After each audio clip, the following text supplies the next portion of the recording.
Bonsoir à toutes et à tous. Bonsoir, bonsoir. Est-ce que ça va?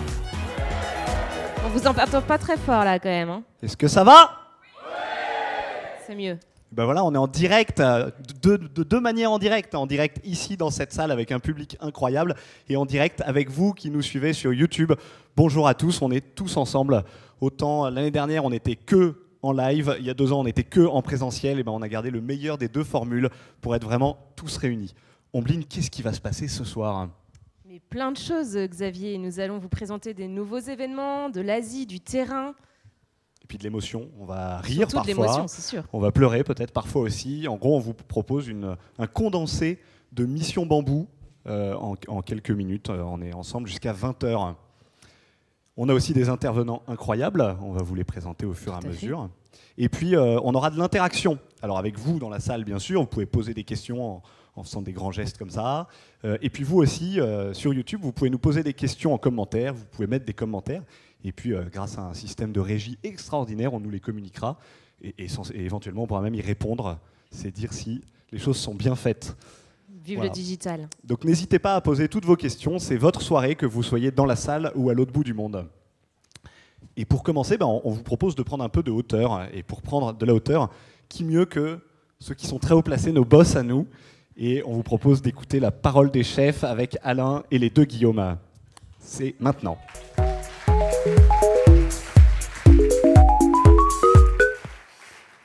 Merci beaucoup. Merci à tous d'être présents ce soir. Donc, je tiens à vous présenter tout d'abord Alain. Alain, tu es président d'Enfants du Mékong depuis le mois de juin, mais tu connais l'association depuis un peu plus de 30 ans. Tu auras l'occasion de te présenter juste après. Guillaume, tu es directeur général d'Enfants du Mékong depuis maintenant 5 ans. Et tu pourras en dire un petit peu plus aussi sur ton parcours avec Enfants du Mékong. Mais avant de vous poser des questions, on voudrait rendre hommage à Christine. Christine, je sais que tu es derrière ton ordinateur, tu n'as pas pu être là en présentiel, comme on dit, mais on voulait te remercier, Christine, pour ces 10 années. Je crois qu'on peut applaudir Christine.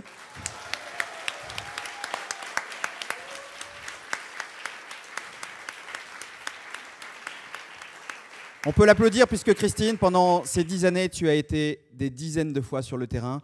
Tu nous as vraiment incité à vraiment nous occuper des enfants les plus pauvres, des enfants des bidonvilles, des enfants porteurs de handicap. Et vraiment, grâce à toi, l'association a franchi un cap auprès des enfants les plus vulnérables. Autre chose, tu as été une seconde maman pour nous tous au siège. Et vraiment, tous, on a pu faire appel à toi aussi dès qu'on avait des petits bobos. Et merci Christine pour ces 10 années. Et on te verra sûrement demain. Alain, donc tu connais bien l'asso. Est-ce que tu peux te présenter un petit peu plus? Depuis juin, tu vois vraiment l'envers du décor, ce qui se passe au siège. Est-ce que tu as eu aussi des surprises depuis quelques mois? Qu'est-ce qui t'a surpris?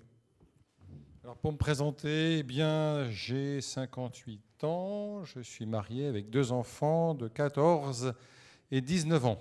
Voilà. Ça fait 30 ans que je suis aux Enfants du Mékong. Je suis arrivé en 80, je ne sais plus, 92 ou 93. Voilà, et j'ai commencé par être, on va dire, bambou, mais à Asnières. Hein, c'était pas aussi épique qu'en Asie. Voilà, alors je suis président depuis quelques mois. Qu'est-ce qui m'a surpris le plus? D'abord la jeunesse de l'équipe qui est à Asnières, qui est très vive et qui vitalise et qui vous donne de l'énergie. C'est-à-dire que même pour moi, c'est une énergie de les voir fonctionner. Ça bouillonne dans tous les sens, donc c'est très bien et très positif. Et en tout cas, ça regarde devant. Voilà, alors je n'ai pas été sur le terrain depuis, donc je ne pourrais pas en parler beaucoup. Après, il y a beaucoup de choses qui m'ont surpris, mais on va en parler, je pense, juste après. Notamment, c'est lié à la conjoncture très particulière du moment. Merci Alain. Alors, Guillaume, on vient de vivre une année particulière. Est-ce que tu peux nous faire un état de la situation de nos pays et de nos filleuls? Alors d'abord, je fais un état de la situation, alors que nous-mêmes, siège, on n'est pas allé en Asie depuis 2 ans, presque 2 ans. Donc on est en direct avec l'Asie. La situation, elle est pas très drôle. Si on regarde la Birmanie, il y a l'armée qui fait la guerre contre son peuple. On a un niveau de pauvreté qui est passé de 20 à 70% en quelques mois. Le sang coule, comme dit sœur Marianne, jour et nuit, et les gens sont affamés. Le Sud-Vietnam vit la même situation avec un confinement absolument extrêmement strict, où la population ne peut même pas sortir pour tirer du cash ou pour faire des courses, et c'est l'armée qui livre la nourriture. Les Philippines, pour certaines zones, vivent leur début de 20e mois de confinement. Quant à la Thaïlande, ça a failli s'ouvrir, c'est plutôt en train de se réouvrir. Le Laos communique très peu. Voilà, on est dans une situation qui est très fragile. On est en face de population qui souffre. Pour la première fois, on n'a jamais entendu ça, de famine. Et la réponse, c'est d'abord de dire, ils nous disent, on ne va pas mourir du Covid, même si on a, on va mourir à cause du Covid parce qu'on a faim. Ça, c'est la réalité qui est dure à entendre, mais il faut vraiment l'entendre parce que c'est ce que vivent ces peuples en ce moment. Il y a évidemment un enjeu sur les jeunes, avec une école distancielle quasiment pour tous les pays, même si dans certains pays, l'école a pu reprendre. En Birmanie, c'est la 2e rentrée avortée. Il y a du décrochage scolaire. Rassurez-vous, il y en a 4 fois moins pour les enfants parrainés par Enfants du Mékong. Même s'il y en a. Il y a aussi, on a vu le danger des écrans, qui devient un enjeu majeur éducatif et tout simplement familial, et aujourd'hui sur lequel on ne peut pas passer à côté avec Enfants du Mékong. On a vu aussi les conséquences pour les jeunes de grossesse prématurée, et puis malheureusement aussi de tous ces durcissement de ces régimes où les frontières se referment. Et voilà, parfois, là où le mal s'installe, il y a aussi, ces pays vivent aussi des trafics d'enfants croissants. Donc la situation est plutôt extrêmement tendue et inquiétante. Alors on vous a prévenu, on va vivre ce soir un ascenseur émotionnel, des moments de joie, mais aussi des moments plus difficiles.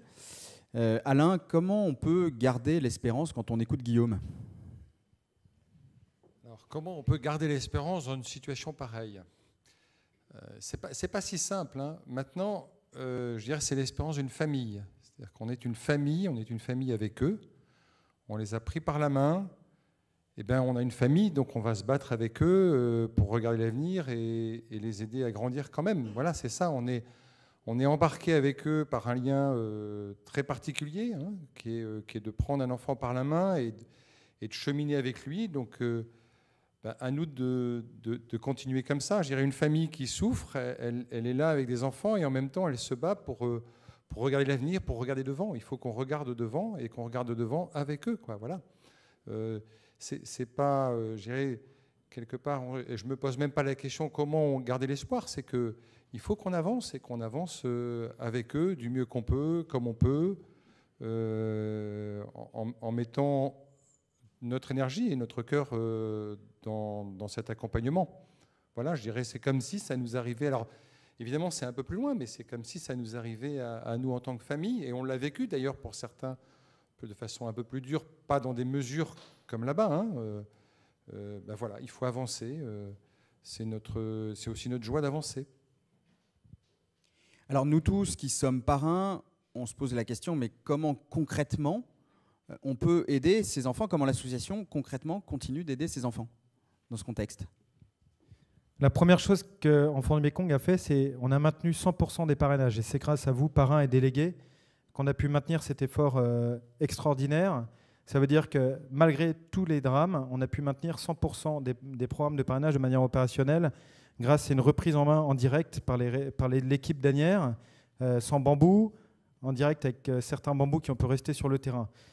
Monseigneur Noël, évêque auxiliaire de Rangoon, nous a dit une chose très forte, c'est de dire, s'il vous plaît, avant de nous aider sur les fonds d'urgence, sur des choses d'urgence, c'est maintenez, s'il vous plaît, les parrainages. Maintenez les parrainages. Donc, au nom de tous nos responsables de programme, s'il vous plaît, merci d'abord d'être aussi fidèle à votre filleule et à vos filleuls, parce que c'est la clé d'abord pour maintenir ces enfants. On est passé d'un parrainage scolaire à un parrainage social, mais aussi ces lettres que vous avez pu envoyer, peut-être plus difficilement recevoir en fonction des pays, c'est un lien à la vie qui les maintient.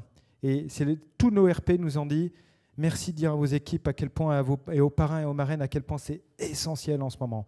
La deuxième chose, c'est qu'on a répondu à ceux qui ont faim. Enfants du Mékong a distribué l'équivalent de ce qu'on distribue en 45 ans de riz. Voilà, on a distribué pour 1 million d'euros pour plus de 100 000 personnes. Quand on donne 12 euros, on donne 20 kilos à un adulte qui lui permet de survivre un mois. Voilà. Et on continuera d'aider sur ce sujet. La troisième chose qu'on a fait, c'est qu'on essaie à notre petit niveau de faire, c'est de dire maintenant, il y a des écoles qui rouvrent en présentiel, en distanciel. Notre enjeu, c'est de permettre aux enfants de retrouver le chemin de l'école. Il y en a plein ça fait depuis 18 mois qu'ils n'ont pas retrouvé ce chemin de l'école. On a soutenu par des camps d'été, par exemple en Birmanie, pour qu'ils ne décrochent pas trop, pour essayer de les remobiliser pour aller sur le chemin de l'école. Pour nous, c'est dans la mesure du possible, dans le cas des normes sanitaires du pays, qu'ils puissent retrouver le chemin de l'école. C'est la clé pour nous, que nos foyers rouvrent, que les enfants puissent retrouver un cadre sanitaire et scolaire sain. La quatrième chose, c'est qu'on ne peut pas rester insensible par rapport à ce qui s'est passé sur les écrans et sur le décrochage scolaire. On se rend compte qu'on a 1 filleul sur 5 qui est accueilli dans des structures de foyers d'enfants du Mékong ou des foyers soutenus par enfants du Mékong. Ça veut dire qu'il y a 4 filleuls sur 5 qui ne sont pas dans des structures de foyers, qui sont peut-être en décrochage. Et on voit bien que notre enjeu, il est aujourd'hui de proposer des structures éducatives, un cadre éducatif bienveillant et exigeant pour leur proposer un encouragement d'un éducateur, d'une part, et d'autre part, des alternatives aux écrans.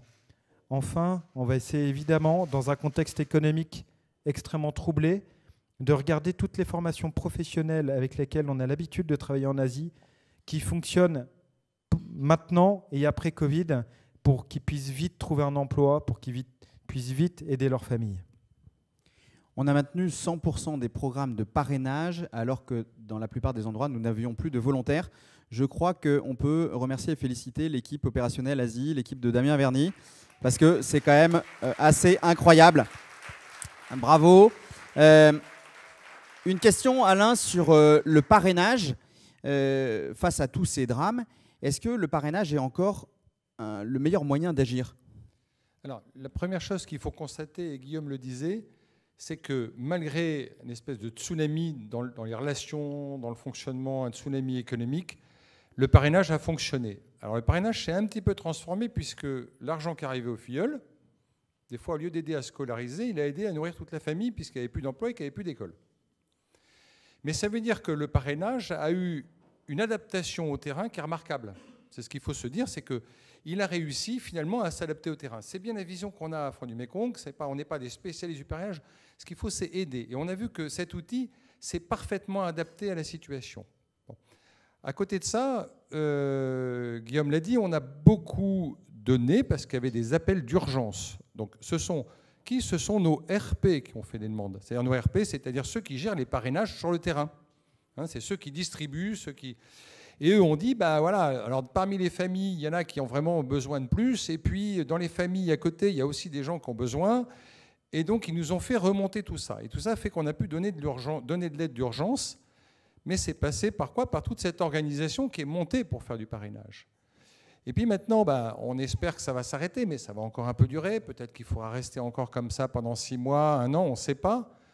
Mais les familles qu'on a aidées en aide d'urgence, elles ne vont pas redémarrer comme ça tout de suite à réussir à mettre les enfants à l'école. Donc elles auront besoin, parce qu'elles ont eu un décrochage économique, d'être accompagnées aussi par du parrainage, ce qui fait qu'on risque d'avoir non pas des arrêts de parrainage, on aura peut-être un peu parce que certains auront du mal et vont arrêter l'école, mais on risque aussi d'avoir un énorme appel par tous ces gens qu'on a aidés, ce million et peut-être ce 2e million d'aides qu'on va faire, c'est-à-dire ces 100 000 personnes qui ont été touchées par de la nourriture. C'est pas, je rappelle qu'on a 25 000 filleuls, ce n'est pas 100 000. Hein, on a touché 100 000 personnes, peut-être qu'on va toucher 200 000 personnes par de l'aide d'urgence. Ces 200 000 personnes, ben, il serait étonnant qu'il n'y ait pas quand même quelques milliers de demandes de parrainage. Et donc l'enjeu, il sera peut-être non pas l'enjeu, c'est pas l'avenir du parrainage, l'enjeu c'est notre avenir à nous de réussir à honorer cet appel qui est peut-être devant nous, en tout cas que moi je pressens. Hein. C'est une bonne transition pour la question suivante. En effet, nous sommes tous ici bénévoles, délégués, ambassadeurs. Qu'est-ce que, Guillaume et Alain, vous attendez de nos bénévoles? Qu'est-ce qu'on attend de... Trouver des parrains. Alors, PPP. évidemment, il y a trouver des parrains. Mais tout ça se fait dans une démarche que je vais dire familiale, dans une démarche de relation, dans une démarche de compagnonnage. On est là pour créer un terrain propice au parrainage, pour créer une famille, et c'est comme ça qu'on va le développer. C'est-à-dire que c'est en parlant, en semant que le parrainage viendra. C'est un travail dans la durée, ce n'est pas un travail forcément immédiat. On me dit qu'il reste 10 secondes, donc je vais laisser la parole très vite à Guillaume. Eh bien, il y a des semeurs et il y a des récolteurs. La récolte, c'est digital. Les semeurs, c'est vous. La seule chose qu'il faut qu'on fasse, c'est s'il n'y a pas de semeur, il n'y a pas de récolteur. Donc, nous, ce qu'on vous demande, c'est de semer, de continuer de semer et d'incarner. On a été pendant 18 mois de désincarnation. Ce dont on a besoin, c'est de proximité, d'incarnation, de joie, d'espérance et d'être le miroir de nos besoins. On sait très bien ce qu'on doit faire. Vous savez, on vous l'a dit, c'est répondre aux appels d'urgence, répondre aux besoins de parrainage, dire aux parrains à quel point le lien de parrainage est parfois un lien à la vie, et dire à quel point nous, là où nous sommes, nous pouvons agir de manière très simple, avec un impact extraordinaire sur des vies.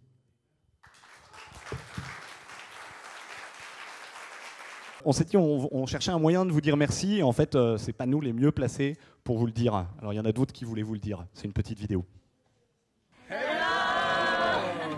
Bonjour à tous, on est Étienne et Julie, on est les nouveaux bambous du centre de Samrong au Cambodge. Et on voulait vous faire une petite vidéo pour vous remercier pour tout ce que vous faites, que ce soit de manière bénévole, en tant qu'ambassadeur, en tant qu'ancien bambou. Ça permet de concrétiser des projets comme celui de Samrong, qui est vraiment un projet absolument génial pour les enfants. Donc un énorme merci du fond du cœur. Merci à tous. Hi Liam, thank you. Hi Liam, thank you. Hello, my name is Tang Chai. I'm from Udon Minchai province. I study biology at Royal University of Phnom Penh. And when I live in Nakhon Bengkok, I am very happy to meet a very nice volunteer and to meet new friends and have a lot of activity. And I can improve my English and also I can speak French a little bit. Thank you.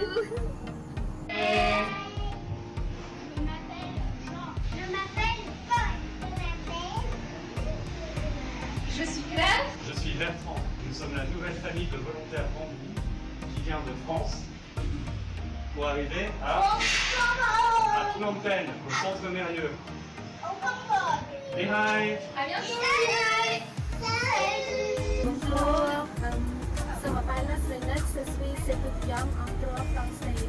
Je suis Yen Soray, je suis étudiante en première année à l'université de Montréal. Septembre, l'architecture. Sabis est étudiée au centre d'enfants du Mekong depuis 7 ans. Et je suis très contente de connaître beaucoup d'amis. Enfants du Mekong m'aident beaucoup de choses comme il y a un cours pour m'aider à continuer mes études à l'université dans le métier que je préfère. Merci pour tout ce que vous avez fait pour EDM et ce que vous continuez de faire. Bonne réunion de famille et bisous des Philippines. Hi EDM family, thank you. Merci. Eh bien, vraiment, vraiment, merci. Merci à tous. Merci pour tout ce que vous avez fait. Donc, on espère que ce petit bout d'Asie en vidéo vous aura fait plaisir. Et du coup, on continue sur l'Asie avec la Birmanie. Oui, on va partir en Birmanie. Alors, la Birmanie a un contexte très particulier, vous le savez. Il y avait déjà le Covid, à cela s'est ajouté un coup d'État le 1er février dernier. Ce coup d'État, en fait, c'est une contestation de l'armée des élections législatives qui avaient eu lieu en novembre et qui ont vu à très très grande majorité la LND, le parti d'Aung San Suu Kyi, remporter les élections, un peu plus de 80%. Donc l'armée prend le pouvoir de manière brutale et il y a eu une réaction complètement inédite, c'est-à-dire une grève généralisée dans tout le pays, initiée par les professeurs et les médecins, mais très vite suivie par tout le monde. Le pays entier se met à l'arrêt. Cette grève a été pacifique les 2 premiers mois, mais a vu très rapidement une répression à la fois brutale et méthodique de l'armée, qui a commencé à faire des bombardements, des arrestations massives, etc. Cette réaction de l'armée a entraîné une réaction inverse, c'est-à-dire la prise des armes par la population, qui a constitué des milices qui se sont armées et qui ont rejoint des groupes ethniques qui, eux, étaient déjà constitués parce que déjà en conflit avec le gouvernement. Et donc de plus en plus d'affrontements et d'actes de sabotage notamment. Aujourd'hui, le bilan est assez terrible. Il y a un peu plus de 1200 morts, on compte à peu près 8000 prisonniers ou personnes disparues, et surtout 200 000 personnes qui ont été déplacées, qui ont dû fuir leur village et se réfugier là où ils pouvaient. Très récemment, le 7 septembre, le gouvernement légitimement élu, qui est en exil, a appelé la population à prendre les armes, et donc le pays bascule dans la guerre civile. Pour nous en parler, on accueille Mathilde, la chargée de pays Birmanie.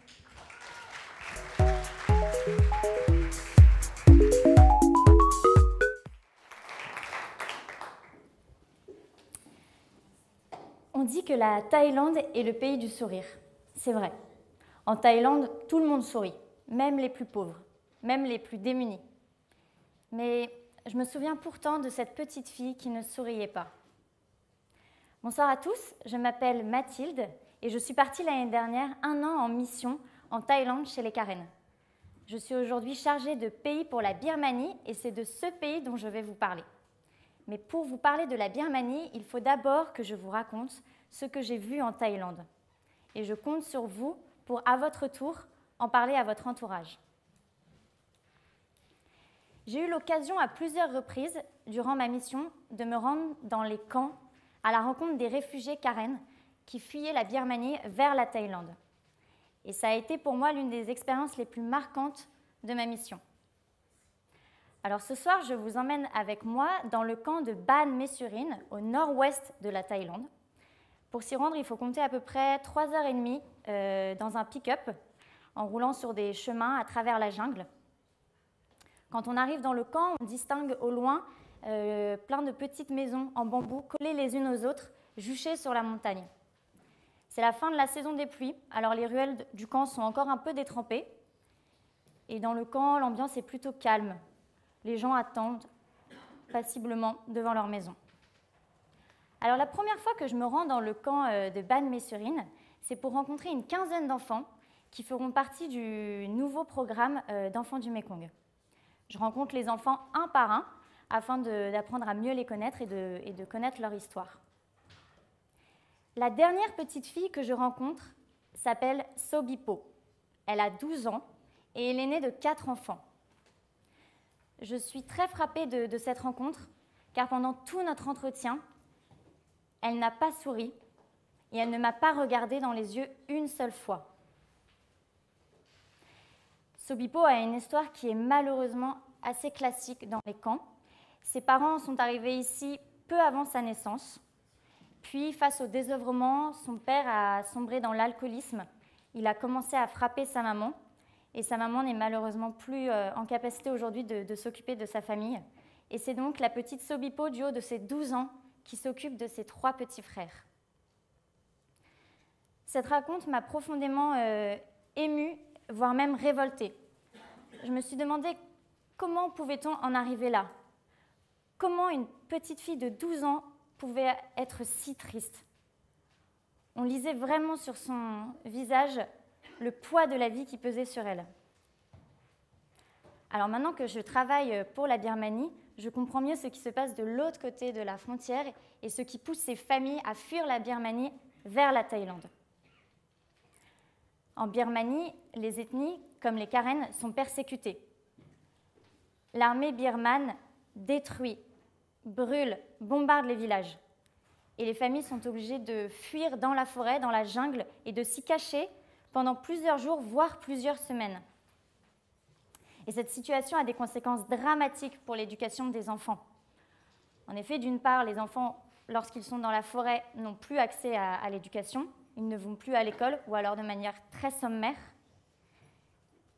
Quand les parents reviennent dans les villages, eh bien, ils ont perdu tous leurs biens et donc ils n'ont plus les moyens de scolariser leurs enfants. Et d'autre part, les enfants sont des proies faciles pour les milices ethniques qui recrutent les enfants dès leur plus jeune âge, dès 12-14 ans, pour qu'ils s'engagent à leur côté pour lutter contre l'armée birmane. Alors face à cette situation, beaucoup de parents et de familles sont démunis. Et certains d'entre eux ne voient pour unique solution que de fuir de la Birmanie vers la Thaïlande, dans les camps, parce que là-bas, au moins, ils sont en sécurité et ils peuvent aller à l'école, m'avait un jour confié un père de famille dans les camps.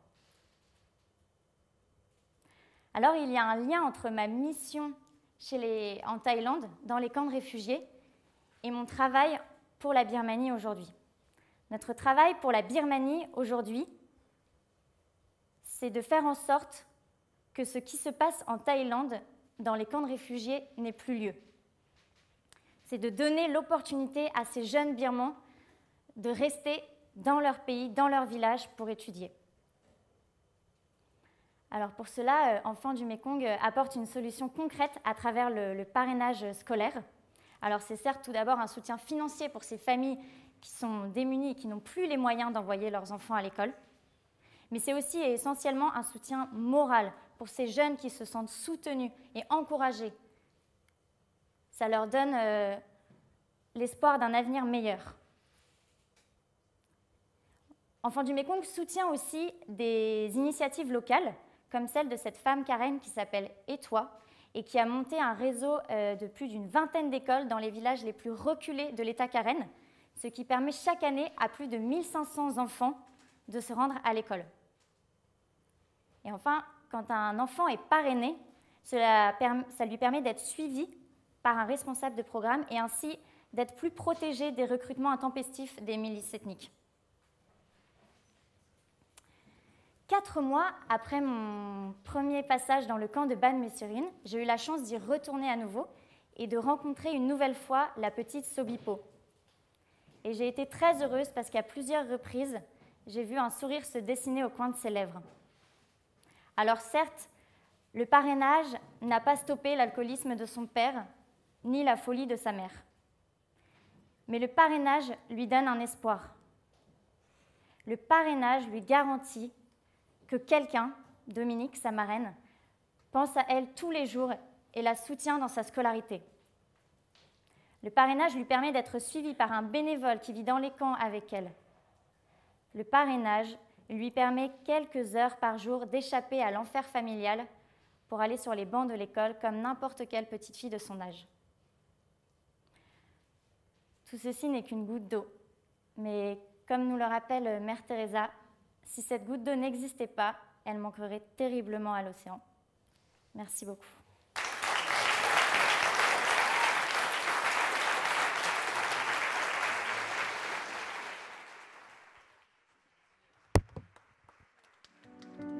De barkam munako bajimi baku tabu bajio tabu bajim bir nakina yama bahajimi le kaboy hakala lo biade hele robu he dibale muda lo taku pada yama mu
ยายเนี่ยเนาะจะมีละดิทูเนาะก็จะตระดิทูยาบตาสารวดาเนาะตะลอเวอีบอร์เดอร์ดอโจนี่ขอตัวเลยที่วดาเพราะวดาก็ยอสุบตาสาเดพา ว่าบ้านเรามือปริปราอาว่าเนาะว่าชิมือชิปราอาคนเนาะแต่เซเพเซเนาะเราได้ตาโอ้ก็ดูล้อเราได้มาโล education ล้อเนาะสาวเลิกก็จะดูเล็ดเอาได้คีโทดชีขอเลยให้กิตัวโจเนี่ยตลอดเพเนี่ยโจโดนน้อมรอได้ปะโอ้ได้ปวดตัวโพเพื่อประกบกับเพย์เราว่าโจโพได้ผ่านเราตระได้ผ่านประมาณขอละดอกประตูเราได้ตาตูเราได้ผ่านเพย์นี่ดีต่อดอ displaced people ได้ผ่านเนี่ยว่ากันดาวบุยตาล้อดาวคือกูบาล้อดอกเนี่ยว่ากันดากูว่ากูเตะเนาะวันนี้ไม่ได้จะได้เชื่อมือละนี่ละตาซาละเอาว่าขยันโอ้ว่าได้ผ่านดีต่อดอกขยันกูดอกกี่ดีต่อปากกันอย่าเอาละโจเนี่ยสารละคีโทดชีขอเนาะแล้วก็คีโทชิคุยคีโทคิชิไม่แล้วโบราณเราหอเดียวแล้วปากลาเนาะแล้วก็เชื่อกลาคนเนี่ยเนาะจะได้ชั่วโมงเลยกว่าชั่วโมงอารมณ์เบื่อเจ็บอ่ะมาสถานะเกล้ตะกอระแค่ปากคนเนี่ยเนาะปัจจุบันอารมณ์ระครบรู้แล้วรู้ตัวตะกอระแค่โอ้จีเนาะปัจจุบันหาวด้าอะไรเนี่ยคนเราปจูผู้อาร์ทาวด้าเนี่ยหรอเอาไว้ปจูผู้น้องนี่เนาะแล้วตอนนี้เนี่ยโอ้ด้าแล้วไม่บอดี้เนี่ยโอ้ด้าคิชิแหละเนาะแล้วคิดนี่โอ้ละลูชิบเลยแล้วแต่เดี๋ยวนี้เนี่ยโอ้ละเตอร์อาจจะอยากเตอร์ชิบเลยเนาะเอาไว้เนี่ยพอบอร์ดโพลแล้วเขาเพย์ได้ผ่าเนาะไม่รับว่าโอ้ละตัดย้อนล้อโบเจยีเจเนาะเอาไว้อาร์เกเนี่ยแล้วตะกอระแค่ล้อหรอมั้งเนาะเนาะโมปาเดียบัจิบะหาโมปาเตกตัวละเดียแล้วบัจิบะหาโคดเอาไว้มาจุลนาโพเนาะนี่เนี่ย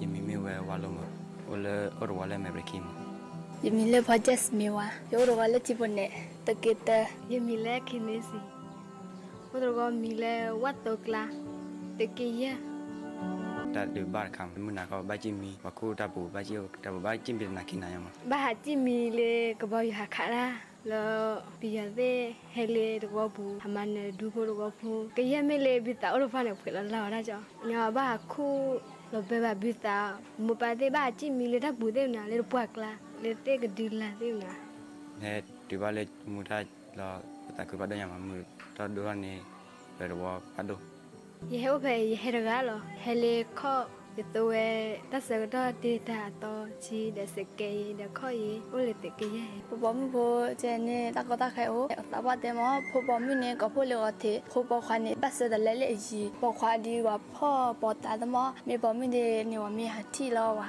เจียวไผซีเอาไว้ที่นี่เนี่ยเดี๋ยวไปบ้านยันวันนี้บ่มาบ้านเสือว่าเละจียังมวยไปแค่ที่โอแต่ว่าเสกแล้วนี่เลยป่ะแต่ว่าได้ยี่ป่ะแต่ที่ยังยี่ป่ะเจนเขาดิเอ็นเดี๋ยวตาเวลไปตีเลยคนให้เสือกูไปมั้ง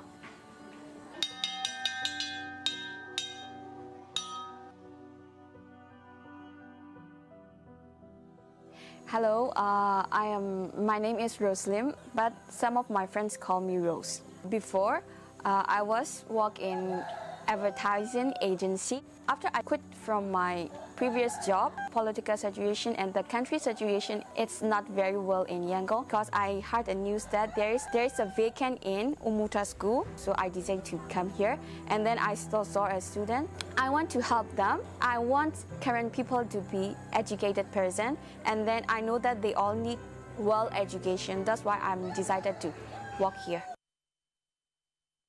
บ้านเขาเลยปะพอเดี๋ยวเราดูเนี่ยปะมาเจอแต่เราหมอเราไปสู้เราได้แต่เราบัดจุบัวจนเนื้อหมอเราปะพร้อมดันเล่มเราดูเนี่ยปะว่าประตูตราที่ว่าปะพอเจอเราแต่จะเราหมอปะรูทเทคจะเราหมอ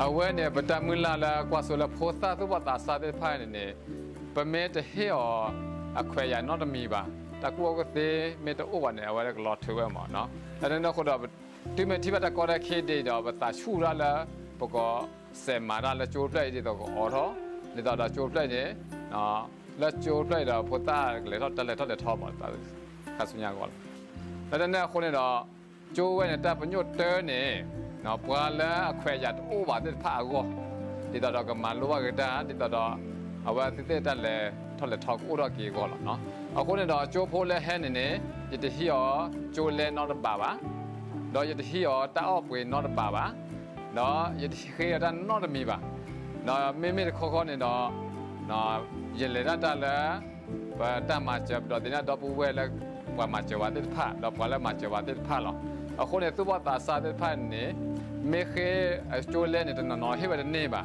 เนาะอาดากินเฮว่าเนี่ยบ่เฮว่ากันอากาศก็ยับเล่นเนี่ยเฮว่าแล้วคิดเนี่ยอย่างน้อยแต่ว่าสิบลูกดอกบัวก็ได้ดอกบัวแล้วแต่ว่ามันจะชดเชยอุโมงค์ท่าโจก็ได้เนาะก็ดูได้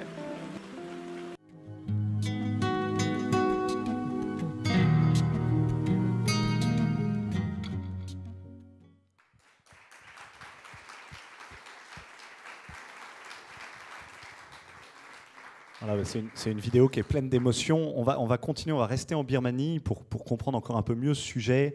J'ai avec moi Anne Montmeton. Anne, tu es responsable de la Birmanie et enfant du Mékong depuis 12 ans. C'est un pays que tu connais très bien, tu t'y rends régulièrement. Anne, quand on voit cette situation, quel est l'impact sur les familles que nous aidons et sur l'éducation en général ? L'impact, Guillaume en a parlé, c'est une explosion de la pauvreté.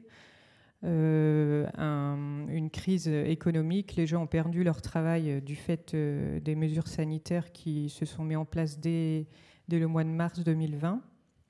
Il y a beaucoup d'entreprises qui ont fermé, donc il n'y a pas de sécurité sociale, donc les gens ne pouvaient pas avoir de quoi se nourrir au quotidien.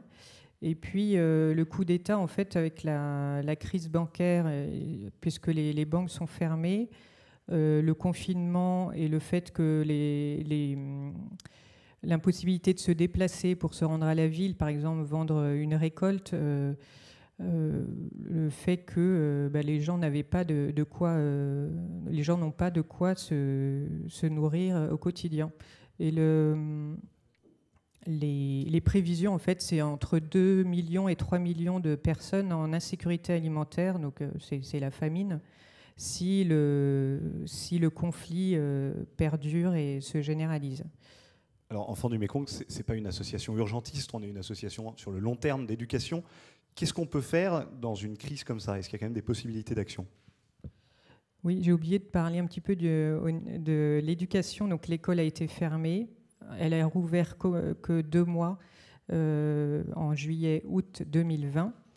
Et ensuite, les militaires, au mois de juin dernier, ont décrété la réouverture des écoles, mais il y a moins de 20% des jeunes qui sont revenus, puisque les professeurs font grève.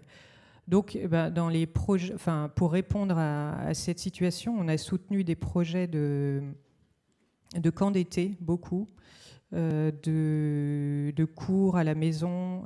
Voilà, les initiatives des responsables de programmes sont multiples, diverses, elles fleurissent un peu partout. Et puis on a soutenu aussi des projets de nutrition, évidemment, on a été beaucoup appelés et on continue de l'être. Voilà, donc on peut continuer en fait à aider. Et le parrainage aide socialement. Donc dans les villages et les quartiers des villes, c'est un peu plus compliqué avec les foyers, mais on va dire que 70% du parrainage réussit à être distribué, même s'il y a un petit délai. Voilà.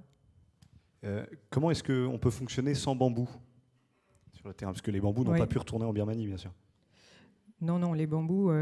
Donc certains ont continué leur mission à distance jusqu'à décembre. Et puis, on a créé des groupes Facebook, on a récupéré les numéros de téléphone de tous les responsables. Du coup, on fonctionne en direct, par mail. En fait, ça fonctionne bien, parce que Internet a été coupé au début, et puis, à part l'État de Chine et l'État Kaya, qui sont les plus durement touchés, on réussit à avoir des contacts vraiment très réguliers. Et on s'appuie aussi sur 3 employés locaux qui travaillaient déjà pour Enfants du Mékong avant, mais qui du coup font le relais. En fait, ceux qu'on ne peut pas atteindre par Internet, on les appelle avec le téléphone local. D'accord. Une dernière question. Est-ce qu'il y a quand même des pistes d'espoir ? Quel est l'avenir pour la Birmanie ? Alors, l'avenir, en fait, on a régulièrement des témoignages de RP qui sont quand même assez... ils sont très inquiets et surtout... je vais lire, ce sera plus simple. Nous pouvons entendre des tirs et des roquettes toutes les nuits. Les combats se poursuivent et la plupart des gens ont quitté leur maison pour se rendre dans des endroits plus sûrs. De nombreuses maisons ont été brûlées et détruites par l'armée. Notre peuple ne peut rien faire pousser comme les cultures. La plupart de nos concitoyens seront confrontés à la famine d'ici la fin de l'année 2021 si le conflit civil ne s'arrête pas. Et puis une sœur dans l'État de Chine qui écrit « Nous sommes vraiment dans la nuit, nous ne savons pas ce qui va se passer. Notre espoir et notre rêve sont détruits par le coup d'État. » Donc ça, c'est des mails que tu reçois régulièrement des responsables de programme? Oui, ça c'est des mails de responsables de programme. Donc c'est sûr que les perspectives, elles ne sont pas bonnes parce que c'est un bras de fer avec l'armée.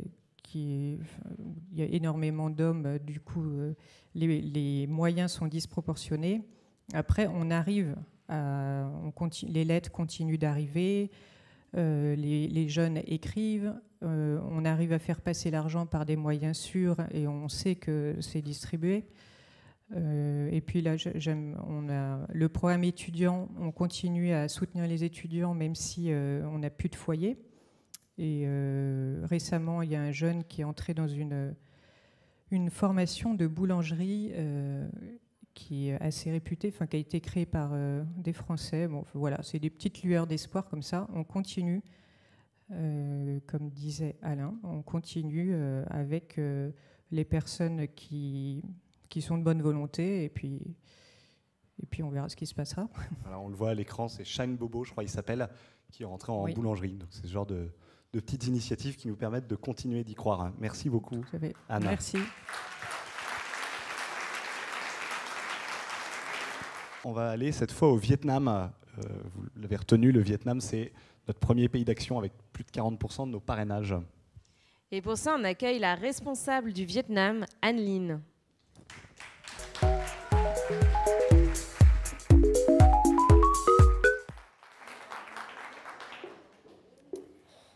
La situation au Vietnam est très difficile en ce moment, me confiait sœur Marie-Irène. Le misérable devient plus misérable, l'affamé devient plus affamé. C'est lorsque j'ai entendu ces mots lors d'une conversation avec cette responsable de Canteu que j'ai pris conscience de l'absurdité de la situation. Une situation moralement éprouvante pour nous, l'équipe Vietnam, une situation que j'aimerais partager avec vous ce soir. Je m'appelle Anh Linh, je suis responsable pays Vietnam. Je travaille aux côtés d'Agathe, de Blandine et de Sibylle.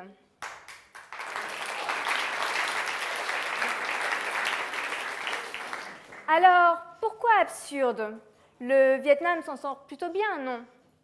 Il est vrai que pendant longtemps, le Vietnam a été cité comme un exemple dans la gestion de la pandémie.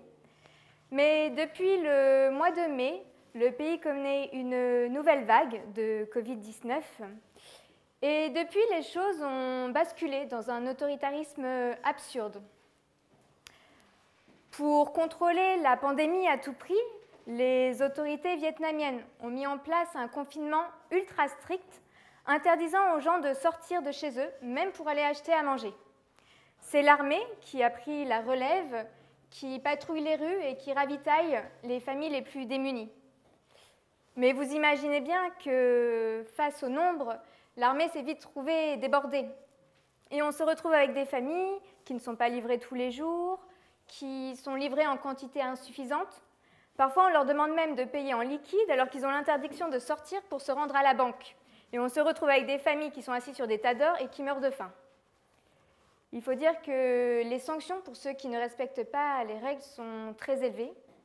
Récemment, un jeune Vietnamien a été condamné à 5 ans de prison car il n'avait pas respecté sa quarantaine de 21 jours et a transmis le Covid à 8 de ses amis. Il faut dire que les conditions de vie dans les centres de quarantaine sont vraiment déplorables. Ce sont souvent des écoles qui ont été réaménagées à la hâte. Il n'y a aucune hygiène, il n'y a aucune aide médicale.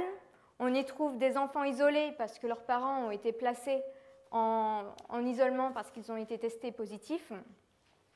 Et le comble, c'est que cette quarantaine obligatoire est payante, ce qui rajoute un poids énorme sur les familles qui sont déjà bien touchées par la crise.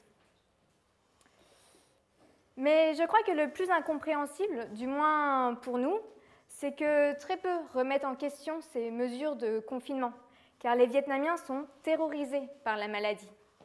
Alors quelques voix s'élèvent contre la mauvaise organisation des distributions, mais pas contre les mesures de confinement en elles-mêmes. Et pourtant, les conséquences de ces choix politiques sont terribles.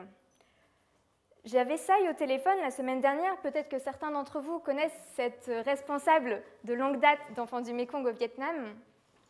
Elle me disait, Anne-Lin, actuellement au Vietnam, on meurt très peu du Covid, mais on meurt d'autres choses. Alors j'aimerais partager avec vous cette histoire qui m'a beaucoup marquée. J'ai un oncle au Vietnam, parce que vous l'aurez peut-être deviné à mon nom ou peut-être à ma taille, je suis franco-vietnamienne. J'ai donc un oncle qui habite à Ho Chi Minh Ville, dans le district 2, et qui m'a raconté l'histoire de ce couple qui attendait d'être livré pour de la nourriture depuis plusieurs jours. Ne voyant rien venir, la femme a décidé de braver les interdits et est sortie de chez elle pour se rendre à la barricade et demander de l'aide aux militaires. Le temps qu'elle revienne chez elle avec de la nourriture, il était malheureusement trop tard. Son mari était déjà mort, probablement de faim.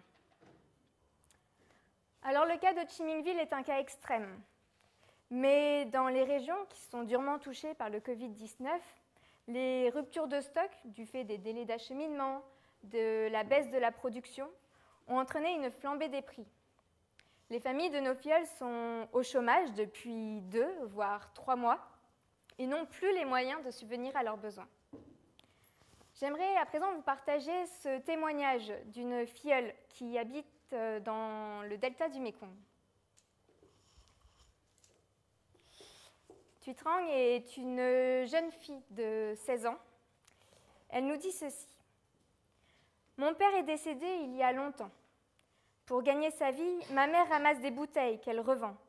Mais à cause de l'épidémie de Covid-19 et des mesures de confinement, ma mère ne peut pas aller travailler. Notre situation est vraiment difficile. Nous n'avons rien à manger. Nous vivons toutes les deux grâce aux œuvres sociales qui nous fournissent de la nourriture. » Alors, sans que ce soit au même niveau, bien sûr, cette situation est aussi difficile pour nous, car parfois nous ressentons un profond sentiment d'impuissance. Que faire quand le responsable ne peut pas aller à la banque et faire des distributions? Que faire quand il n'y a plus rien à acheter sur les marchés? Dans ces moments-là, tout ce qu'on aimerait pouvoir faire, c'est sauter dans un avion et aller livrer nous-mêmes du riz. Je suis sûre que parmi vous, il y en a aussi qui sauteraient avec nous dans ce même avion. Ce n'est pas possible pour le moment, mais heureusement que sur place, nous avons des gens incroyables. Le père Doché, responsable auprès des enfants des rues à Manille, aux Philippines, a dit un jour « L'avantage quand la nuit devient plus sombre, c'est que les étoiles brillent plus fort. » Dans le contexte actuel au Vietnam, les initiatives locales et les bonnes actions brillent d'autant plus. Car cette crise sanitaire, alimentaire, économique a permis l'émergence d'une plus grande solidarité entre voisins. Écoutez dans les mots de notre responsable de Da Nang. « Nous sommes confinés et nous recevons très peu d'aide du gouvernement. Les gens doivent s'entraider pour chaque repas. Ce n'est pas leur mission, mais bien sûr, nous ne pouvons pas regarder nos concitoyens mourir de faim sans rien faire. » Alors, notre responsable de la zone d'Anzang, par exemple, a passé 2 jours entiers à sillonner le delta du Mékong, à moto et en bateau, pour collecter des œufs et des bananes pour les habitants d'Ho Chi Minh Ville. Les communautés religieuses s'entraident aussi. À Dalat, les sœurs cultivent des légumes et se sont arrangées pour acheminer une partie de leur récolte vers Ho Chi Minh Ville, où dans la communauté de Sœur Ram, les sœurs préparent chaque jour 200 repas pour les plus démunis. Aucun filleul n'est isolé. Nos responsables locaux prennent régulièrement de leurs nouvelles et nous font remonter les cas les plus difficiles. Nous nous appuyons énormément sur ce réseau pour agir. Par exemple, dans la province de Villong, nous avons renforcé notre partenariat avec Caritas, qui est une organisation autorisée à se déplacer dans ce contexte particulier.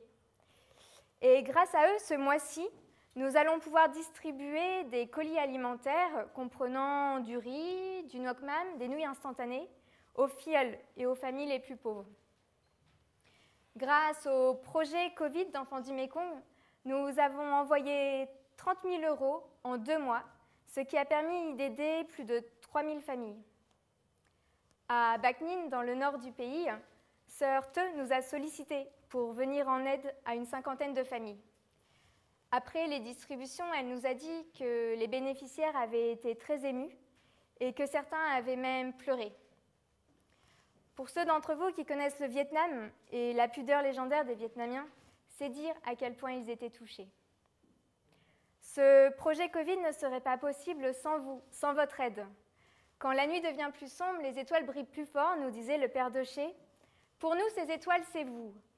Lorsque nous recevons une lettre d'un parrain ou d'une marraine qui nous dit « Je sais que la Covid a de lourdes conséquences pour ma filleule et sa famille. Comment puis-je aider ?» Voilà ce qui nous touche. Voilà ce qui nous donne envie de nous battre. Cette attention que vous portez à vos filleuls, ce don gratuit. Je ne pourrais pas mieux vous remercier que ce responsable de Vinlong.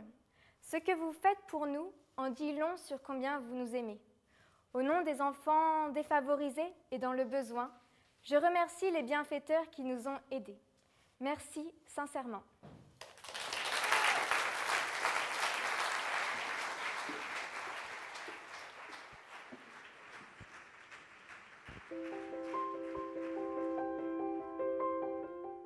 Adi we la ge tong ka no la na tia da adi klein di la kle klang da ya la ga di la ga ma klein do na tia da la na bu di akha no chaka chake phya ne da no phom phli ai pha du yaw adi li thong li tho du du a ma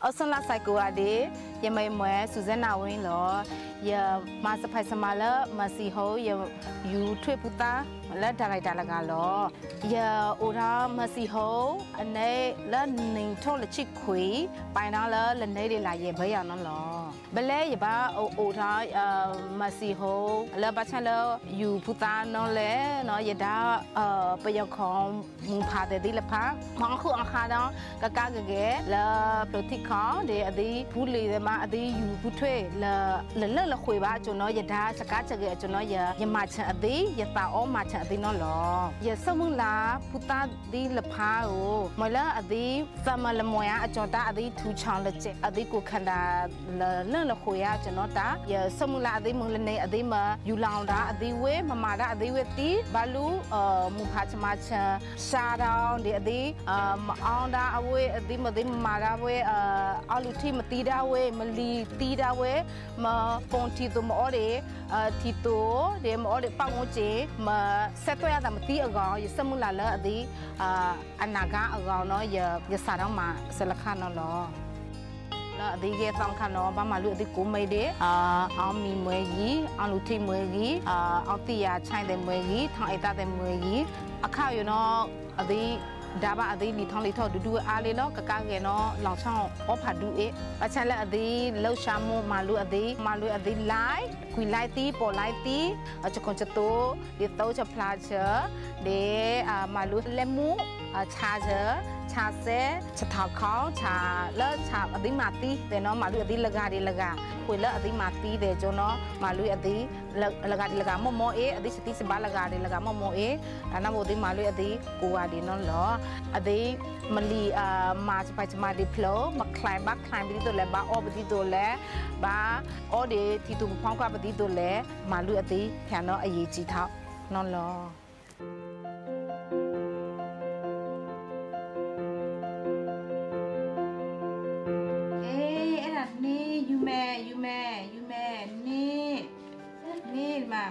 tu pula ma tu la tu le na ni ma tha ming la ba Jesu tin ba le kha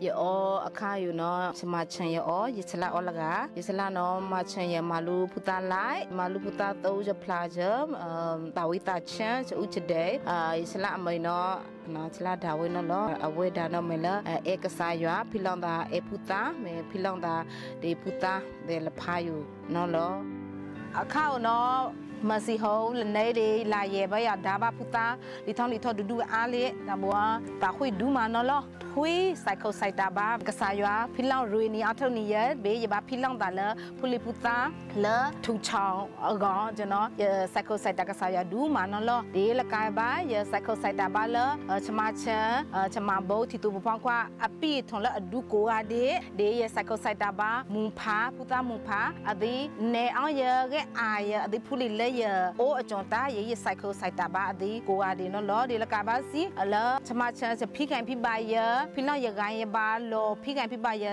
ti tu pang kwa ko a di ye cycle site da ba no lo e mwe a di la ma chen ye a ye mung cha la ni thong mung cha la ni ye le ke thang a pe tu ba a chon no ye cycle site da ba ko ga de ka sa ya su gi ba ko ga de la sai Bye mới phải nhẹ.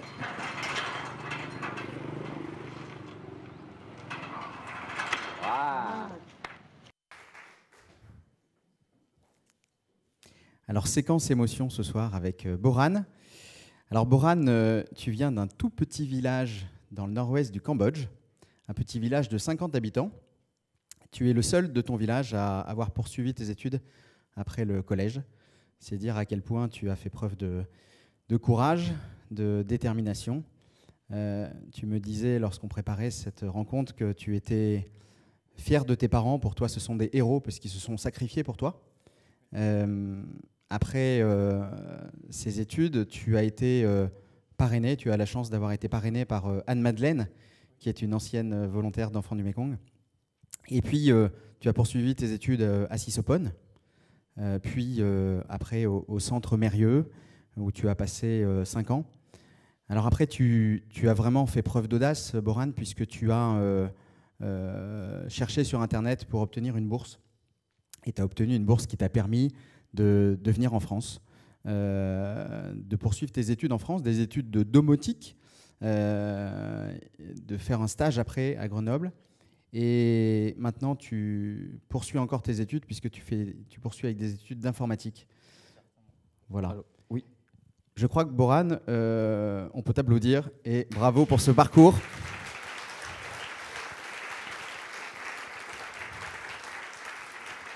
C'est un parcours magnifique dont on est fier. Et je pense que tes parents et ta famille doivent être fiers de toi. Est-ce que tu as des liens encore avec eux? Est-ce que tu arrives à les aider peut-être malgré la distance? Merci Guillaume, et je voudrais juste dire bonsoir mesdames, messieurs. Et, en fait, on s'échange 2 ou 3 semaines, non pardon, 2 ou 3 jours par semaine, et sur WhatsApp, aussi Messenger, Facebook. Et oui, franchement, on parle de temps en temps, même si c'est compliqué pour l'instant. Même si moi je suis en France et eux ils sont au Cambodge. Ouais. Et en fait, j'ai 3 frères et 2 sœurs. Et mes 2 sœurs, elles travaillent en Thaïlande actuellement dans la construction du bâtiment avec le mari, et un de mon frère. Il plante le riz, et un autre frère, il travaille comme un gardien dans la banque, et mon 3e frère, il est un chef de la cuisine à la province de Siem Reap, c'est le site d'Angkor Wat. C'est ça. Donc toute ta famille travaille, a un métier, malgré la difficulté du quotidien, parce que travailler pour tes 2 sœurs, travailler en Thaïlande, dans de la construction, on imagine la dureté de leur quotidien. Donc toi, tu as pu être parrainé, ça t'a permis de poursuivre tes études. Au-delà de l'aspect financier du parrainage, pour toi, qu'est-ce que c'est le parrainage? Qu'est-ce que ça t'a apporté? Franchement, selon mes expériences, le parrainage, n'est pas juste la finance, en fait. C'est énorme, il n'y a plus que ça. C'est-à-dire, par rapport à mes expériences 5 ans au centre Christo Mérieux à Phnom Penh, j'ai pu avoir beaucoup d'amis, c'est-à-dire qu'on a vécu ensemble comme une famille. Et à part ça, avec ma marraine, Anne-Madeleine, on a échangé tous les 3 mois en écrivant des lettres. Et grâce au parrainage, ça m'a permis d'avoir une marraine et de pouvoir faire plein de choses que j'ai jamais eues avant dans ma vie. Et vraiment, j'apprécie beaucoup. Et je suis vraiment reconnaissant. Anne-Madeleine aurait adoré être avec nous ce soir. Elle vit à Lyon, mais elle a préparé une petite surprise pour toi. Donc, on peut la voir peut-être. Les studios. Coucou Boran. Voilà, juste un petit coucou pour te dire à quel point j'étais fière de toi. Bravo pour ton très beau parcours, pour ta persévérance. Continue comme ça, t'iras loin et encore bravo. Je suis très heureuse de t'avoir eu comme fille.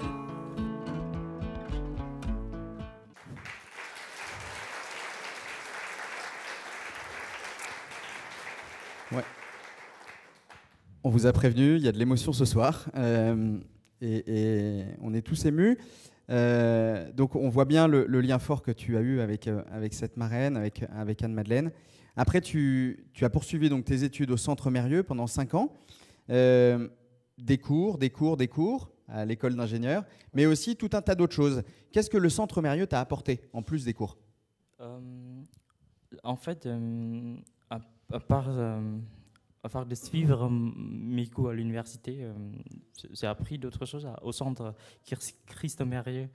Et il y a, franchement, au centre, j'ai appris des choses qui m'ont permis d'améliorer ma vie personnelle et ma vie professionnelle. Et comme la philosophie, par exemple. Exactement, on a appris la philosophie, on a travaillé ensemble, et c'est ça. Oui. Tu as noué des liens d'amitié aussi forts avec d'autres. Exactement, et vraiment au centre, on vit comme un centre qui accueille des étudiants ou tout ça. En fait, c'est comme une famille, c'est comme une vraie famille. Il y a beaucoup d'anciens bambous qui nous regardent aujourd'hui sur YouTube, notamment Diane de Baudras, je crois, avec qui tu as eu aussi des échanges, et tous les autres bambous qui nous regardent et qui sont là. Donc bravo, c'est parce que c'est le travail de tous ces bambous qui permettent aussi à tous ces jeunes de grandir intérieurement. Aujourd'hui, Boran, tu es dans une situation assez unique puisque tu fais une alternance chez Enfants du Mékong, et tu espères après pouvoir avoir un boulot en France, peut-être 1 an, 2 ans ou plus, pour vraiment acquérir une expérience professionnelle, pour ensuite pouvoir rentrer à Phnom Penh. Voilà. Est-ce que tu as des rêves ? Qu'est-ce que tu aimerais faire un jour lorsque tu reviens à Phnom Penh ? En fait, si on parle des rêves, simplement on peut dire que ça change presque tout le temps. Hein.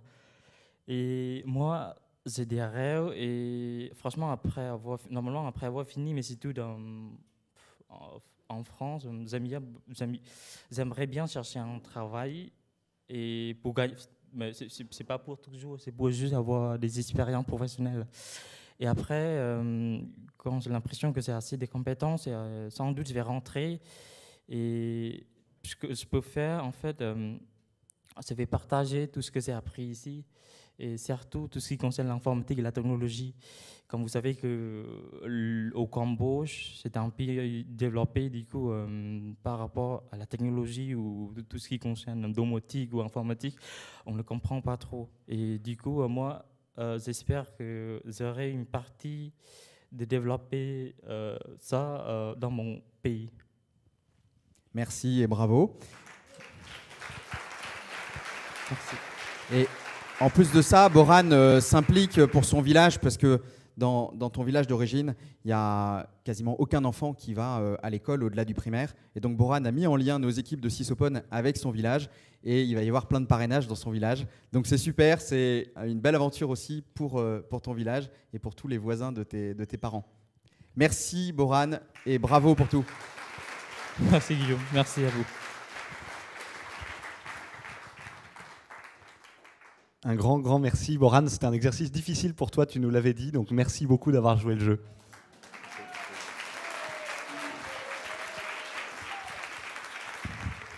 Alors, on va rester au Cambodge et on accueille 2 visiteuses assez insolites, Flavie et Clotilde, alias Happycyclette.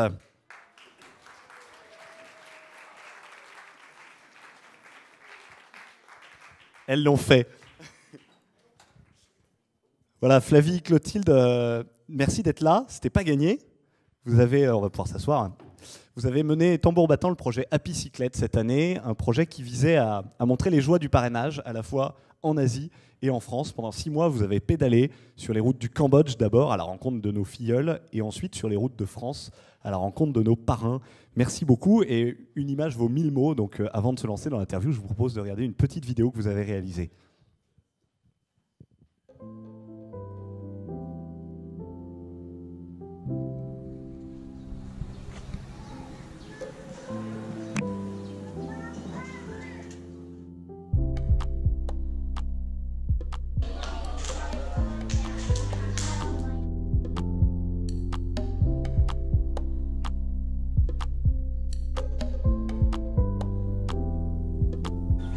Et aujourd'hui les paysages sont juste dingues.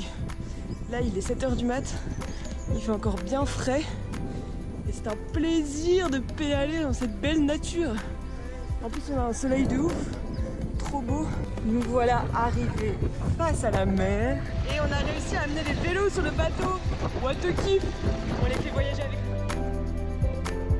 Et venu voir un programme de parrainage au titre complexe. En direct de notre première pluie. Sur la route de Phnom Boar à Kampot. Crêpes, nice. Génial. Hello. Hello. Here we are. Oh, c'est trop beau. Thank you, parents.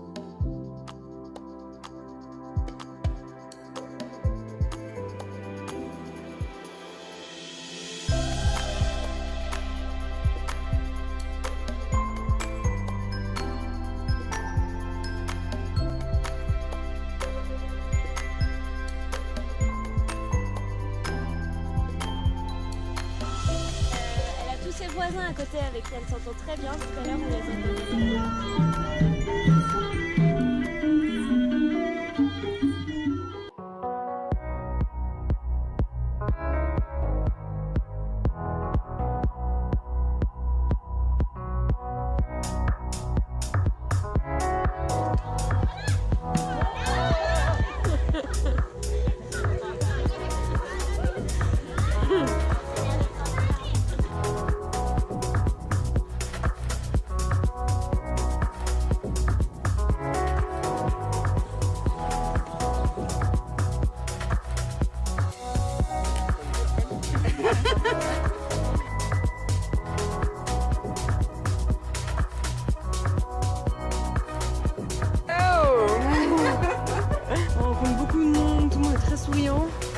Et la nature est magnifique, il y a des palmiers partout, il fait très beau.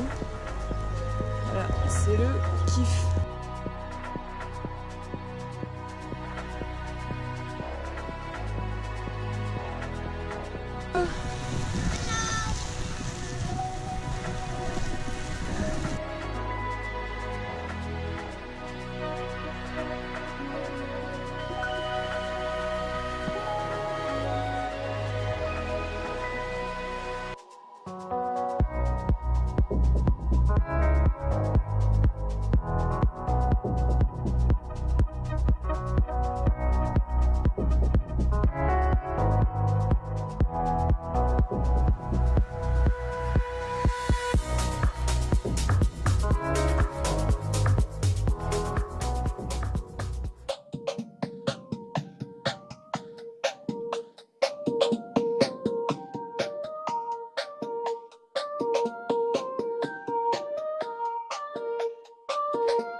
Merci Clotilde et Flavie d'avoir interrompu vos études de commerce et de médecine pendant 6 mois pour faire ce projet.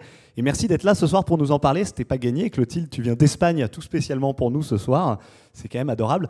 Alors, pédaler en France, je pense qu'aujourd'hui tout le monde voit avec le développement du vélo. Pédaler au Cambodge, ça se passe comment? Quel est votre bilan? Alors c'est vraiment une expérience unique. Le vélo, c'est vraiment un moyen formidable pour voyager au plus près des populations. On a pu rencontrer des millions de personnes sur la route, récolter plein de sourires. C'est vrai que c'était pas toujours facile, parce que les routes sont très poussiéreuses, il fait chaud. Il y a certaines montées où on n'en pouvait plus et on se disait mais qu'est-ce qu'on a eu comme idée? Et pourtant, tous les sourires récoltés sur la route, tous les hello lancés à tout va par les Cambodgiens, c'était vraiment formidable. Et vraiment, aucun regret, c'était super. Votre meilleure anecdote à vélo, ce serait laquelle? Il y en a beaucoup, hein. Mais est-ce qu'on devrait en choisir une? Ce serait, je pense que vous avez vu dans la petite vidéo, il y avait des passages avec des filles donc on était dans le nord-ouest du Cambodge, à Samrong, et on est allé pédaler en fait quelques heures avec des filleuls, et c'était tellement chouette de partager ce que nous on vivait au quotidien avec des filleuls. On était au milieu des fleurs de lotus, c'était génial, et on a eu des super belles conversations avec elles sur les vélos. C'était vraiment un moment fort de notre projet, je crois. Vous avez été marqué par les filleuls, et je me souviens quand je vous ai demandé comment résumer ces 6 mois en quelques minutes, vous nous avez dit on aimerait bien parler de l'importance des lettres aussi. C'est vrai que là, aller rencontrer les filleuls sur place, on s'est rendu compte vraiment de l'importance pour eux de recevoir du courrier de leurs parents. Donc avant de partir, on a toutes les deux commencé à parrainer un enfant sur place. Et là-bas, on s'est rendu compte qu'avec le Covid et l'éloignement des écoles, il y en a beaucoup qui décrochent, pour qui c'est dur de continuer à être assidus. Et vraiment, les lettres qu'ils reçoivent de leurs parents, c'est le petit plus qui fait qu'ils ont envie de continuer à travailler, à savoir qu'il y a quelqu'un en France qui croit en eux et qui a envie qu'ils réussissent. C'est hyper important pour eux. On a rencontré plein de filleuls qui gardaient précieusement toutes les lettres chez eux. Et vraiment, on s'est dit... hyper important de continuer à leur écrire. Il y a beaucoup de parents en France après qui nous ont dit mais qu'est-ce qu'on doit leur dire dans les lettres? C'est difficile, on a une vie tellement opposée de la leur. Et nous, ce qu'on a envie de dire aux parents, c'est vraiment soyez spontanés. Il y a une marraine qui nous racontait qu'elle envoyait régulièrement des photos de son cerisier quand il était en fleurs, et que maintenant la filleule demandait régulièrement des nouvelles du jardin, etc. Et c'est trop chouette. Soyez naturels, soyez spontanés et continuez à leur écrire. Il y a une rencontre avec un filleul peut-être en particulier qui vous a marqué? Là encore, je suppose qu'il y en a beaucoup. On a eu la chance de pouvoir aller rencontrer une dizaine de filleuls au Cambodge. Donc vraiment, chance inouïe pour nous d'être sur place en fait, dans cette année de Covid. Donc on est quand même parti entre janvier et avril au Cambodge là, de cette année. Et donc, comme Flavie disait, on a toutes les deux parrainé avec nos familles avant de partir. Et moi, j'ai eu la chance de rencontrer Lisa. Donc Lisa, qui a 16 ans, qui est la filleule parrainée par ma famille, qui habite à Banan, donc c'est à l'ouest du Cambodge, juste en dessous de Siso, à côté de Battambang. Et ça m'a tout de suite marqué, c'était son sourire. Bon, on en a croisé beaucoup sur la route, mais elle avait un sourire particulièrement rayonnant. En fait, on a eu la chance d'aller les rencontrer d'abord dans leur école. On a fait une petite activité avec les filleuls qui étaient là. Et je sais pas, pour moi, elle se démarquait des autres par son sourire, sa joie de vivre. Elle était assez marrante. Et en fait, ensuite, on est allé directement dans sa famille, donc une famille de 10 enfants quand même. Et elle était toute fière de nous montrer sa maison, donc une petite maison en tôle, et tous ses cahiers, tous ses super résultats, parce qu'elle était hyper douée à l'école. Et j'ai eu beaucoup de chance parce qu'en fait, au Cambodge, c'était assez compliqué de communiquer avec les personnes, donc on a essayé de s'y mettre, mais c'est quand même un peu complexe. Moins de temps qu'en vietnamien pourtant. Hein, mais... Ouais. Mais en fait, j'avais eu la chance que cette filleule-là sache super bien parler anglais. Donc on a eu des super beaux échanges, c'était hyper fort. Et en fait, à chaque filleule qu'on rencontrait, on lui offrait une photo de la famille qu'il parrainait en France, avec un petit mot écrit par la famille derrière. Et c'était tellement fort. Là, c'était ma famille, c'était vraiment... c'était hyper émouvant, c'était dingue. Et elle avait les larmes aux yeux, moi aussi, c'était magique. Même là, d'en parler, on voit que ça a encore de l'émotion. Alors le parrainage, et merci de l'avoir rappelé, ça fait du bien en Asie, mais ça fait du bien en France aussi. Est-ce qu'il y a une rencontre avec un parrain ou une marraine qui vous a marqué? Alors il y en a beaucoup qu'on aimerait remercier, il y en a beaucoup qu'on est très heureuse de retrouver ce soir. On a à chaque fois été accueillis c'était tellement chaleureux chez tous les parrains. On avait une tente sur nos vélos, on pensait camper beaucoup. Au final, on l'a quasiment jamais utilisée parce qu'à chaque fois on nous proposait un bon lit et on ne pouvait pas refuser. Et il y a notamment une famille près de Pau. On est arrivé donc un beau soir après une longue journée de vélo. Il avait plu toute la journée, ça montait beaucoup. Près des Pyrénées, là, c'était très dur. On est arrivé, on avait vraiment la flemme de raconter encore une fois notre voyage. Et ils avaient invité tous leurs voisins pour venir nous écouter. Donc, grande chance pour nous ce soir-là. Donc, on a pris notre courage à deux mains, on a commencé à raconter, à montrer les photos de notre voyage, etc. Et en fait, on a passé une soirée merveilleuse où on a vraiment eu des super échanges sur le Cambodge. Et à la fin de la soirée, il y a eu 4 familles de voisins qui ont commencé à parrainer un enfant là-bas. Et là, on a compris pourquoi on menait ce projet. Alors, vous faites partie des rares chanceuses dans cette salle à avoir pu aller en Asie cette année. Il y a une question, on connaît toujours la réponse, mais on aime bien se la reposer. Le parrainage, est-ce que ça marche vraiment? Oui. Merci. C'est aussi simple que ça. Non, tout simplement, nous déjà, comme on venait de parrainer avec nos familles avant de partir, c'était super chouette de voir le parrainage. On avait l'impression qu'il arrivait directement de France dans les mains des enfants, que ce soit du matériel scolaire, donc de la nourriture, ou des produits d'hygiène en ces temps compliqués pour eux. C'était vraiment, on voyait le parrainage arriver directement à l'enfant, c'était magnifique. Mais particulièrement, pourquoi ça marche pour tous les retours qu'on a eus et les expériences de chacun des enfants qui sont parrainés. Et notamment, avant de commencer notre voyage à vélo, donc on a dû faire une quarantaine de 2 semaines, et il nous manquait un petit peu de matériel de vélo. Et il y a on avait la grande chance d'avoir un décathlon au Cambodge. C'est un peu surprenant, mais c'était génial. Il nous manquait des petits gants, vous savez, pour pas avoir de cloque en pédalant 6 mois.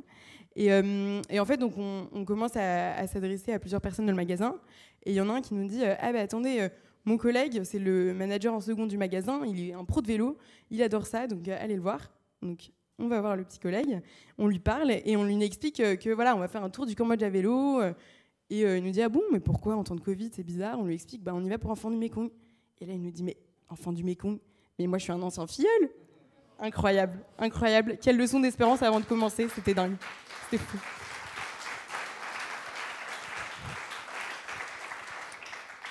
Et pour le coup, la question qu'on aime moins poser, comment se passe le retour? Eh ben, on nous avait prévenu que ce serait un petit peu dur d'atterrir après une si belle aventure, mais on ne s'attendait pas à ce que ce soit aussi dur.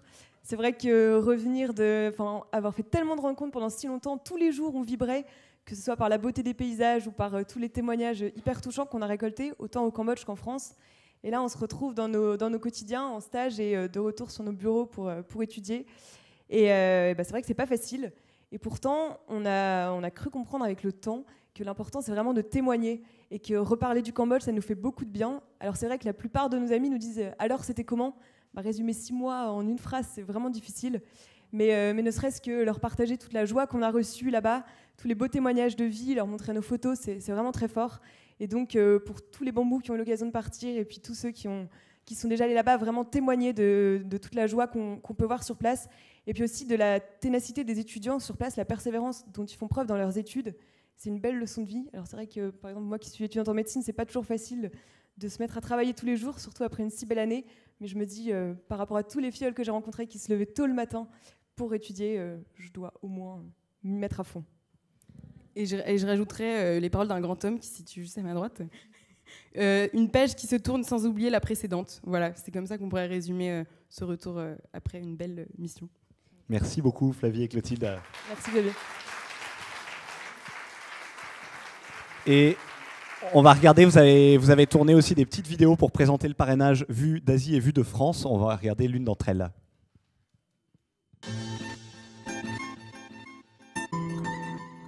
Je parraine Enfants du Mékong, j'ai des parrains depuis une trentaine d'années. J'ai parrainé 6 enfants, 7 peut-être.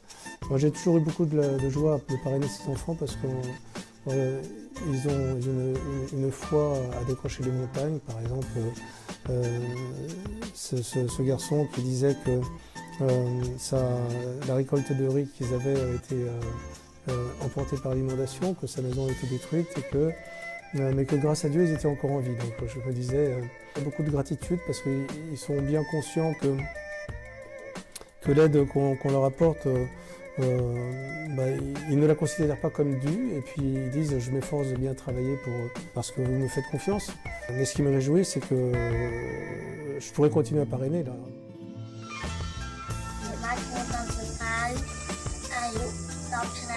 រៀននៅថ្នាក់ទី5នៅសាលាបឋមសិក្សាអូបដាល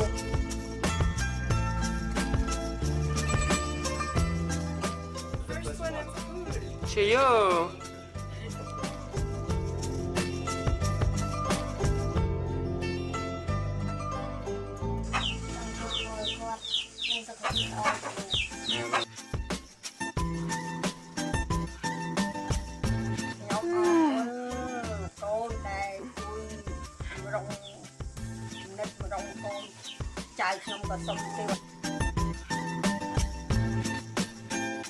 con xin chun cô ơi mà Lục bà lục ba mình sắp dụ quên hay xong con hỏi mẹ lục ba.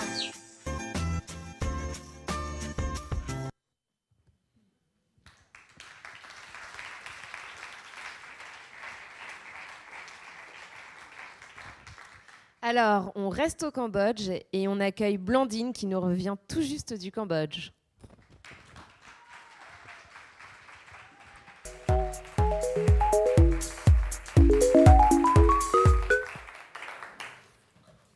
Blandine, est-ce qu'ils connaissent le Cambodge en France? Ça, c'est la question que Kim, une jeune Khmer de 17 ans, m'a posée la semaine dernière.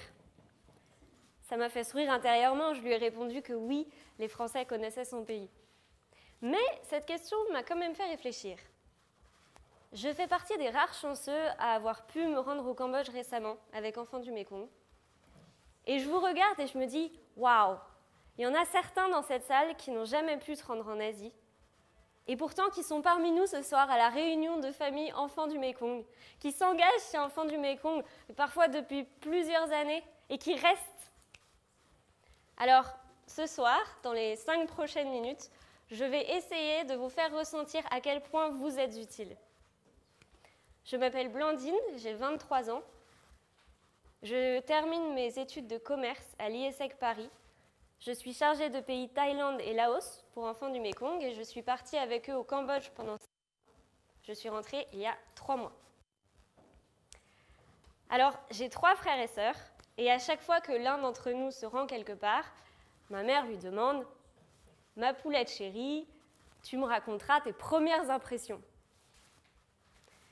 J'arrive donc au Cambodge. Mes premières impressions ont été super fortes.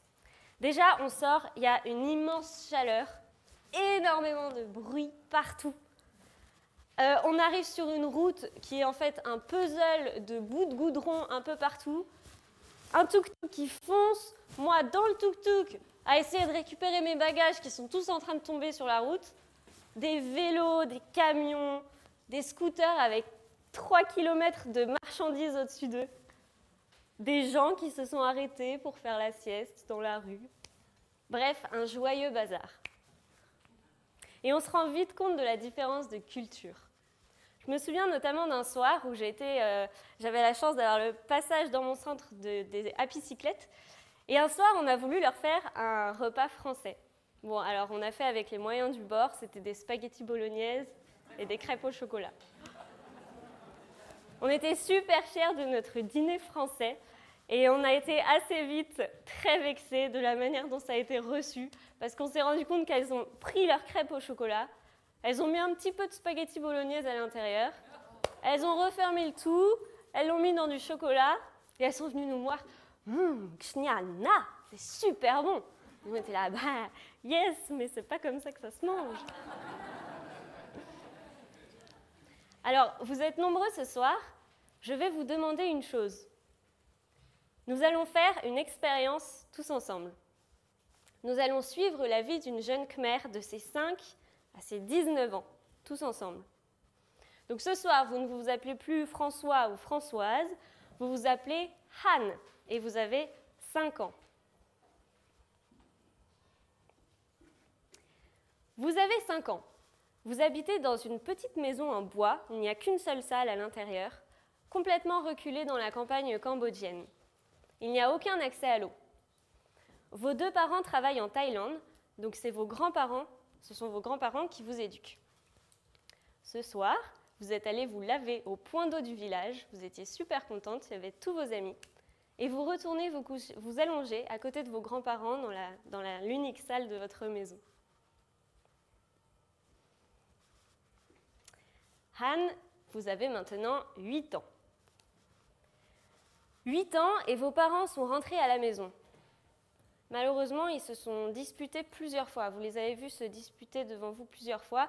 Et la dernière fois que vous avez vu votre père, il s'est saisi du visage de votre mère et il l'a frappé contre un arbre. Il est reparti en Thaïlande, vos parents ont divorcé. Vous vivez maintenant avec vos grands-parents, votre mère et votre petite sœur. Tous les soirs après l'école, vous allez chasser et vendre des grenouilles de 17h à minuit, 1h du matin. Le matin à 6h, vous devez accompagner votre petite sœur à l'école. Alors ce soir, vous rentrez, vous êtes fatigué, mais vous vous allongez à côté de vos grands-parents et vous fermez les yeux. Han, vous êtes maintenant en CM2. Tous les enfants de votre village ont arrêté d'aller à l'école, même votre petite sœur. Mais vous, vous avez continué parce que vous aimez l'école, vous aimez travailler, apprendre de nouvelles choses et voir vos amis là-bas. Alors parfois, il y a des orages très violents au Cambodge, la foudre frappe le sol, vous avez peur toute seule sur le chemin de l'école, mais vous continuez. Parfois, vous courez pour vous donner du courage.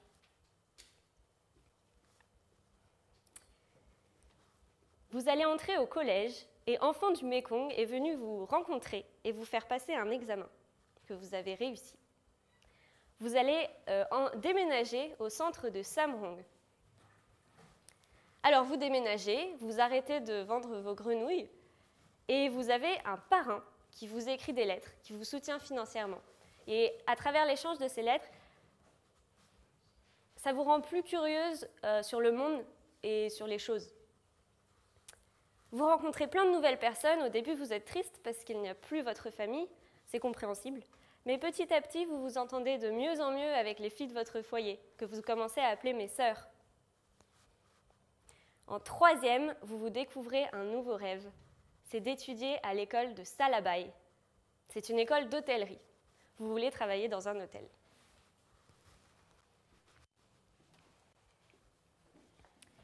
Han, bravo, vous avez passé votre bac. Malheureusement, vous n'avez pas encore 18 ans, vous en avez 17. Vous êtes donc refusé à l'école de Salabai. Vous décidez de déménager au centre de Sisopon pour commencer des études de chinois. Pendant toutes ces années, avec Enfants du Mékong, vous avez vu des volontaires défiler. Avec chacun d'eux, vous avez créé une amitié qui est forte. Au centre de Sisopon, où vous venez d'arriver, vous rencontrez une volontaire française. Et aujourd'hui, vous avez décidé d'aller avec elle au marché, avec les filles de votre foyer et votre amie volontaire. Vous arrivez au foyer et vous réalisez que votre amie volontaire, elle est en train de regarder un t-shirt jaune. Pour vous, il n'a pas grand intérêt, mais vous la voyez regarder ce t-shirt et puis s'en aller sans l'acheter. Alors, vous n'avez pas beaucoup d'argent. Mais peut-être que si, avec toutes vos copines du foyer, vous mettez quelques pièces chacune, vous arriverez à acheter ce t-shirt. C'est ce que vous faites. Et le soir, avant la séance de sport, vous arrivez avec votre sac et votre t-shirt jaune à l'intérieur. C'est un moment touchant parce que vous n'avez pas grand-chose, mais ce que vous aviez, vous l'avez donné avec une grande joie. Et vous voyez bien que ce cadeau a ému. Han, bravo encore une fois. Vous avez 19 ans et vous avez été accepté à l'école de Salabai. Dans 2 ans, vous allez pouvoir travailler dans un hôtel et accueillir les étrangers pour leur montrer à quel point vous aimez votre pays.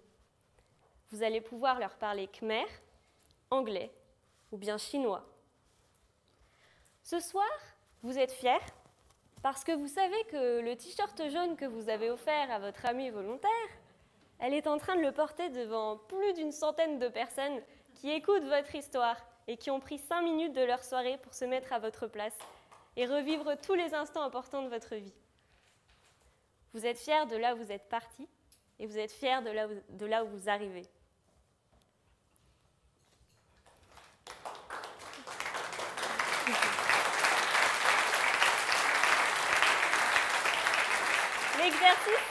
L'exercice est terminé, merci beaucoup. Han, vous pouvez redevenir François ou Françoise. Bon, alors malgré le fait que l'éloignement géographique soit toujours d'actualité et malgré le fait que probablement nos filleuls continueront de mélanger leurs crêpes au chocolat à leurs spaghettis bolognaise sans comprendre vraiment notre culture et vice-versa, j'espère que vous avez réalisé ce soir à quel point chacun de vous est utile, que quoi que vous fassiez, vous contribuez à faire tourner la machine Enfants du Mékong et que cette machine, elle change concrètement des vies là-bas. Merci beaucoup. Une transition, juste parce qu'il y a de la joie ce soir aussi, on aimerait vous montrer une petite vidéo toute joyeuse qui a été faite au Cambodge par Blandine que vous aviez vue juste avant.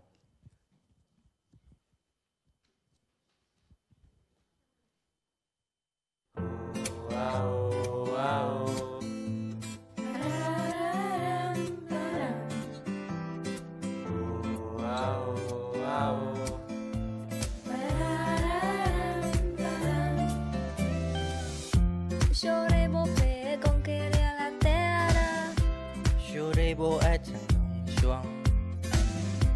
Serait beau faire la plus belle carrière. Serait beau être important. Donnez-moi le temps, donnez-moi le temps, donnez-moi de l'été. Donnez-moi de la, donnez du printemps, donnez de la beauté.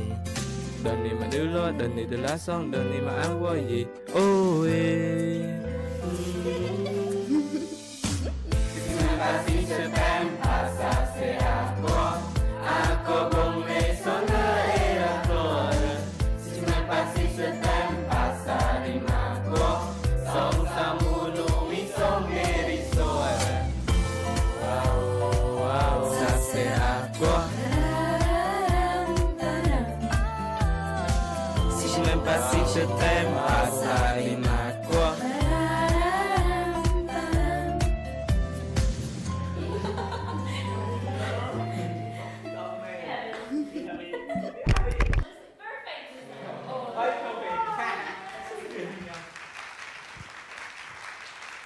Voilà, et ben écoutez, merci pour tout, merci pour cette soirée incroyable, on vous aime, merci, à très bientôt. Merci beaucoup.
I'd rather be.